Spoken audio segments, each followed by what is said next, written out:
हमारे भारत सरकार में कृषि और किसान मंत्री, किसान कल्याण मंत्री माननीय नरेंद्र सिंह जी तोमर साहब और हमारे मध्य उपस्थित आज के इस कार्यक्रम में हमारे डीजी ICR महापात्रा जी, सचिव डेर संजय सिंह जी और director AK Singh ji, doctor Dabas जी और हमारे मध्य उपस्थित पद्मश्री से सम्मानित कमल सिंह जी चौहान,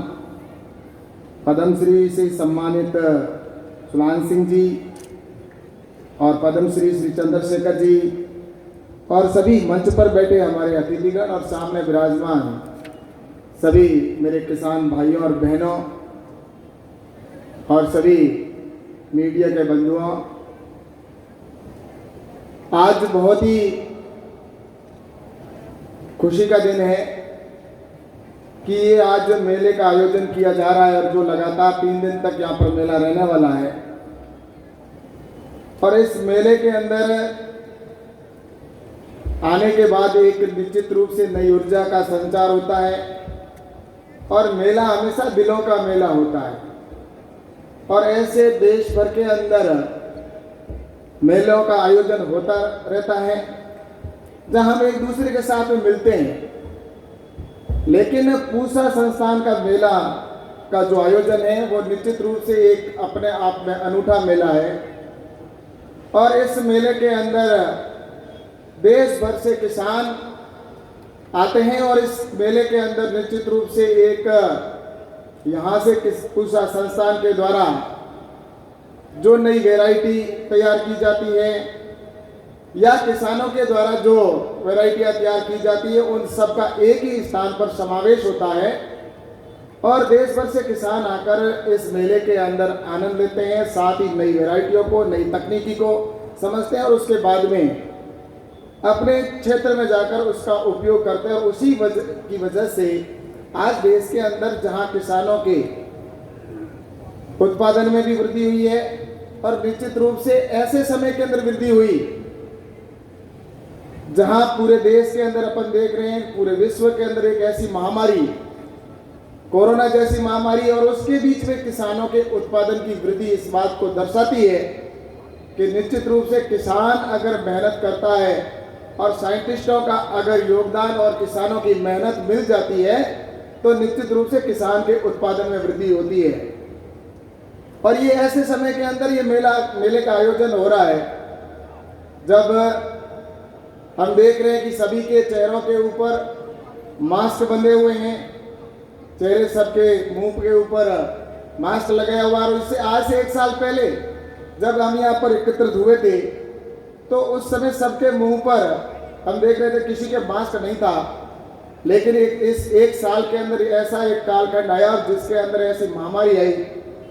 और जिसका उपचार सिर्फ सोशल डिस्टेंस या मास्क का प्रयोग करना ही इसका एक साधन है। और इस बीच में किसानों ने वास्तव में जो मेहनत की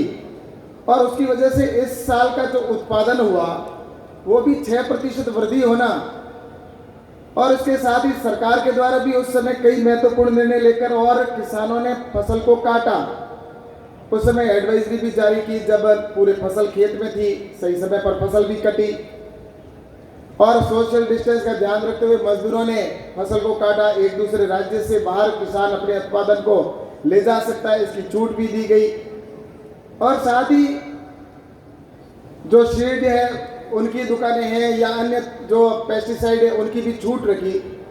जहां पूरे देश के अंदर सारे मंत्रालय अगर बात करें तो पूरे देश के अंदर लॉकडाउन था, लेकिन कृषि का कार्य लगातार जारी रहा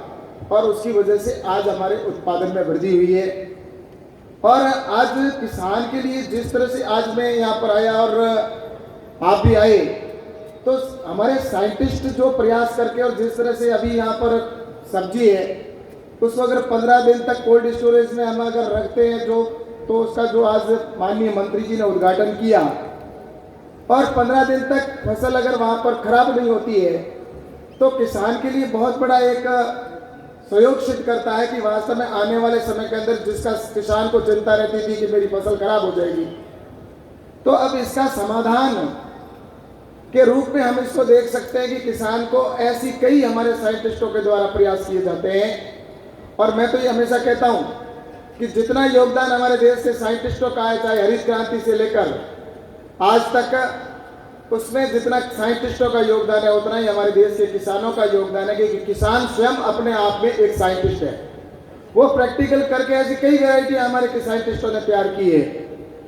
तो इस तरह से मैं ये कह सकता हूं कि आने वाले इस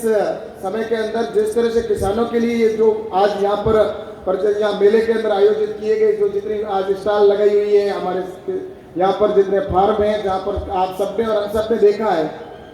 इन अगर यहाँ पर हम जिस तरह से प्रयोग के द्वारा करते हैं, जो हमारे उत्कृष्ट किसान हैं, पद्मश्री किसान हैं, उन्होंने जिस तरह से अपने खेत के अंदर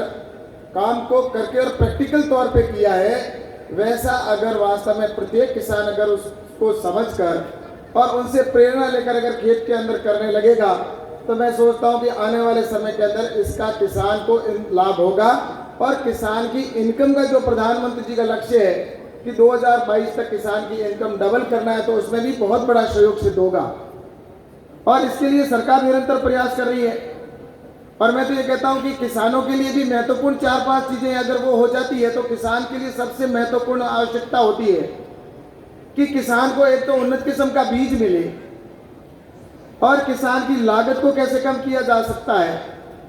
और साथ ही उसको नई तकनीकी के उपकरण कैसे दिए जा सकते हैं, और साथ ही उसके किसान को भंडारण की व्यवस्था हो जाए,